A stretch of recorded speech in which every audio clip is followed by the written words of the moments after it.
Donc, je suis de retour avec la magie de la télévision. J'ai du plâtre qui m'attend juste à côté.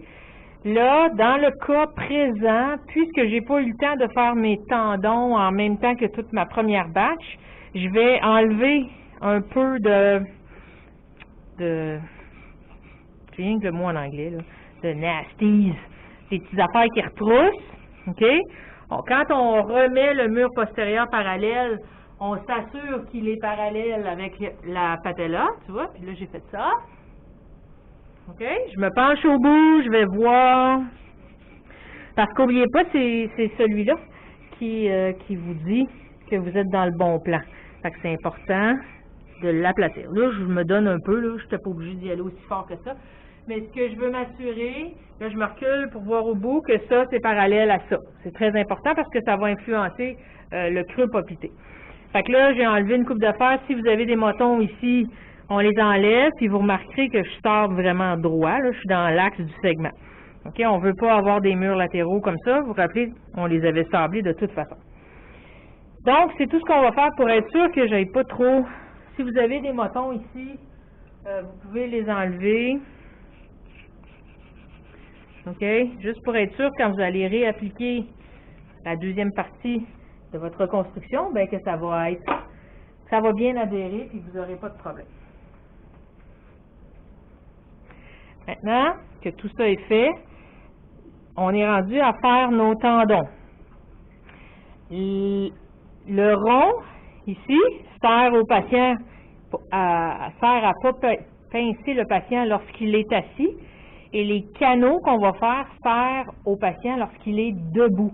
Parce que quand on est debout, les tendons sont sous tension, donc ils ressortent un peu plus. Fait qu'on fait un canal de chaque côté pour être sûr que c'est confortable pour le patient d'être debout. On ne veut pas venir peser sur ces tendons-là. Alors, pour être sûr que je ne me trompe pas, je vais refaire la recette du creux poplité. Oui, mesdames et messieurs, vous allez la refaire tout le temps, tout le temps, tout le temps. Là, parce que j'ai pas trop mis de place, je revois ma ligne de 5 degrés. Je sais que c'est ma 5 degrés parce que je vois ici ma ligne perpendiculaire à ma longitudinale. Si vous n'êtes pas certain, retracez tout ça. C'est ça? Ben oui. Oui, c'est ça. OK. Fait que ça, c'est ma perpendiculaire à ma longitudinale. 5 degrés en bas de ça, où je vais ici au centre. Vous vous rappelez, hein? J'aligne avec mon goniomètre au centre. Là, je descends 5 degrés. Je tourne sur le mur postérieur que je m'assure qu'il est parallèle au sol. Et ma ligne de niveau, elle est ici. Ça, ce rebord-là est censé être 9 mm en haut. Moi, à l'œil, déjà, je vois que j'ai beaucoup trop haut. J'ai comme 1,2. Beaucoup trop haut. Donc, ça veut dire qu'il va falloir que je revienne reconstruire ici. Mon tendon médial est supposé être de part et d'autre de la ligne de niveau, puis le tendon latéral est supposé juste s'asseoir dessus. Fait que je vais reconstruire ça et je vais retracer mon triangle de Scarpa après cette batch de plâtre-là. Puis on va la refaire pour être sûr que tous les repères sont au bon endroit. Parce qu'imaginez, si tout ça c'est trop haut, là vous êtes rendu dans la cuisse, puis vous allez faire mal à votre patient. Alors je vais y aller comme ça. Alors mon plâtre est quand même, je ne sais pas si vous voyez là, d'une bonne consistance. OK? Alors, je vais rajouter, puisque je sais que mon tendon médial doit être de part et d'autre de cette ligne-là, je vais en rajouter. J'en mets pas partout. Comme tantôt, je faisais l'analogie avec un gâteau. Hein. Là, je suis rendue à faire de la décoration très précise. Fait que j'en mets où j'en ai besoin. Vous avez vu, j'ai utilisé la même technique. J'ai mis un gros moton, puis j'ai poussé dessus. Okay? C'est par là que je veux du plâtre. Fait que j'ai poussé dessus pour qu'il aille par là. Je prends ma spatule, je l'arrondis déjà. Vous vous rappelez, ça c'était beaucoup trop haut. Je vais venir en remettre, encore une fois, je nettoie ma spatule, je viens pousser dessus. Comme ça, je me mets du plâtre juste où j'en ai besoin.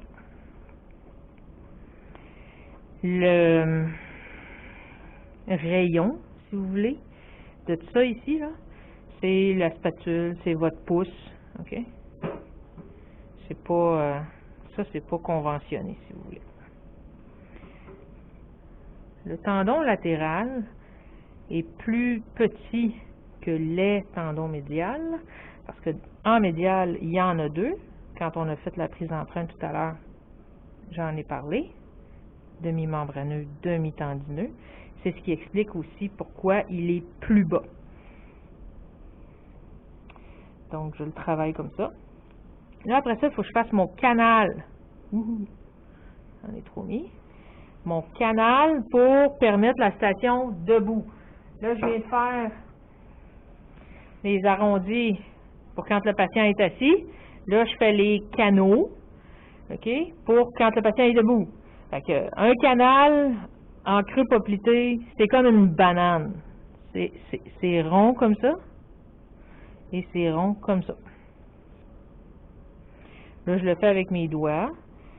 C'est une habitude. OK? Fait que je fais le tendon, tiens, je vais m'en rajouter ici, rond comme ça. OK? J'ai pas besoin que le canal se rende là, puis vous remarquerez qu'il est bien harmonisé avec mon plâtre, là. OK? Même chose de l'autre côté, ici il m'en manque un petit peu, je vais venir m'en...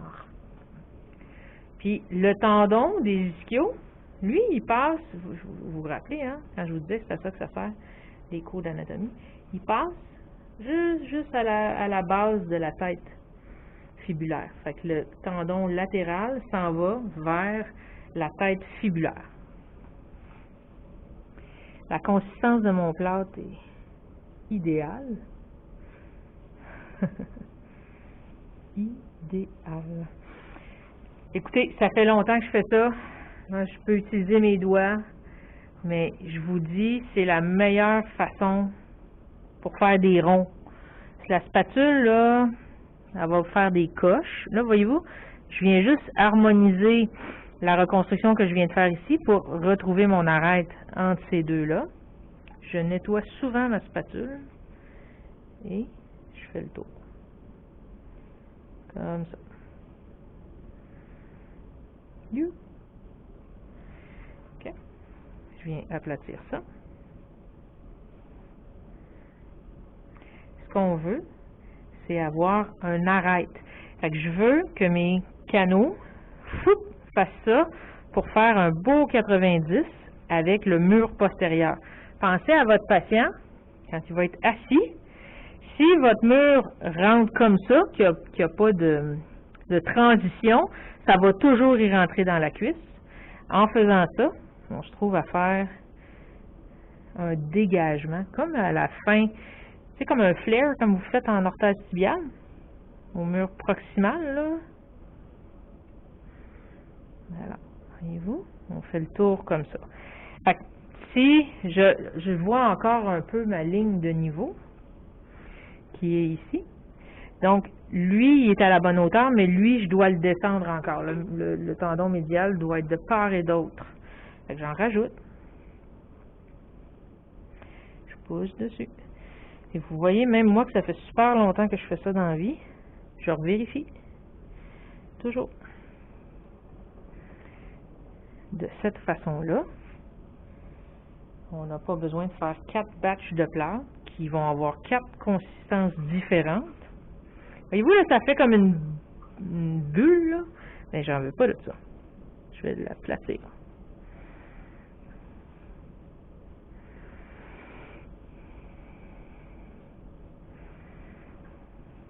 Oups. Les doigts, c'est bon, mais pas tout le temps.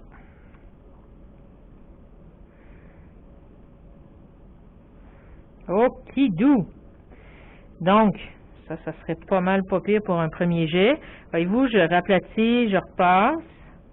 Le reste, je vais être capable de m'en occuper avec le retrait. On va aller voir là. Je sais pas si vous voyez, là, mais ça fait comme un bourrelet. Alors, je vais aller l'aplatir tout de suite.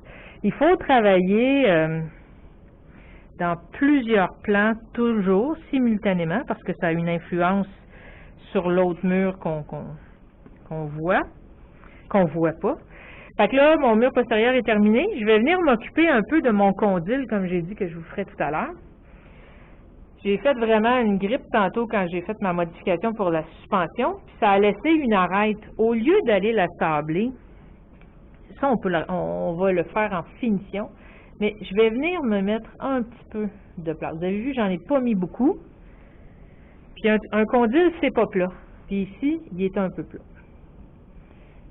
Alors, je viens l'arrondir de la sorte. Puis là, je sais pas si vous voyez, là, mais c'est super harmonieux. C'est rond. Vous voyez comment j'applique mon plâtre, hein? C'est rond. Si on tourne un peu pour que vous le voyez, j'ai mis pas de plâtre ici. Je n'en ai mis que ici. Puis un peu sur la surface proximale. En fait, fémorale, donc c'est distal du condyle. OK? Là, j'ai des motons ici, ça, je vais m'en occuper. Alors, je vais aller vérifier de l'autre côté, donc du côté latéral, que les reconstructions que j'ai faites ici n'ont pas fait de bourrelet comme j'ai eu de l'autre côté. Voyez-vous, mon tendon s'en va vers la tête fibulaire. Ça va bien. Et puis, donc, les reconstructions seraient terminées. Oui, c'est pas plus compliqué que ça.